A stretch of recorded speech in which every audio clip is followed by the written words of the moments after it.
is a nightmare. Man, that's the way it seems. Life is a nightmare. Welcome to Today in Horrible History, your daily moment of historical misfortune. For February 19th, 2022, we head back to February 19th, 1859. On that date, a New York congressman named Daniel Sickles was acquitted of murder using the first ever temporary insanity defense in American history. Sickles' father was a politician, and he was a lawyer and politician who, at the age of 32, married 15-year-old Teresa Bajoli, daughter of Italian immigrants who taught and performed music for New York society families. Sickles quickly rose through the ranks of New York politics, being elected to Congress as a U.S. representative for New York in 1856. Before he could even take office, Sickles was sent an anonymous letter informing him that his young wife, who had been the literal belle of the ball in Washington society, was having an affair.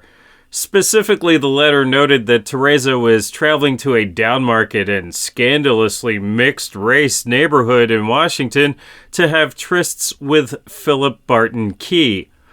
This could not possibly have been a more American murder, in that Key was the son of the writer of the Star-Spangled Banner, Francis Scott Key, and his uncle was Chief Justice of the Supreme Court. A U.S. congressman killed Francis Scott Key's son. Sickles tracked down the unarmed Key on the street in Washington and shot him dead, including one shot aimed at his groin, then turned himself in immediately, confessing to the murder.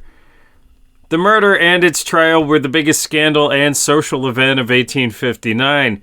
Magazines such as the popular Harper's Weekly printed details, including Teresa's confession letter to her husband, and followed the trial closely. Sickles put together a dream team of lawyers, including Edwin Stanton, who would soon become the Secretary of War during the Abraham Lincoln administration. The lawyers spent days speechifying, including making reference to infidelity in classical literature, and made a plea that Sickles was sent into a state of insanity, temporarily one understands, based on his wife's infidelity.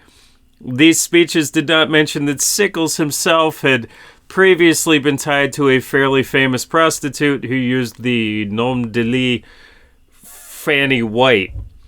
A sympathetic all-male jury, look at that, let him off on this date in 1859, and Washington society had criticism really only for his public forgiveness of his wife later. This was the first temporary insanity defense and the first successful one in American history. The two split, and Teresa died of tuberculosis in 1867, aged about 31. Sickles lived to be 94 and had an elaborate New York Society funeral in 1914, including a funeral mass at St. Patrick's Cathedral. But there's another horrible fact in the colorful life of Sickles we should mention. Although lacking much military experience, he used his political connections to be named a major general in the Civil War. At Gettysburg in 1863, a cannonball shattered his leg, which needed amputation. The leg and a representative cannonball almost immediately went on display at the National Museum of Health and Medicine in Maryland. It's still there. Sickles would visit the leg from time to time. It has its own Wikipedia page. Be sure to like this video and subscribe to the channel for more Today in Horrible History. Remember that after a brief visit, the rest of your day can only seem better in comparison. Life is a nightmare. Man, that's the way it seems. Life is a nightmare.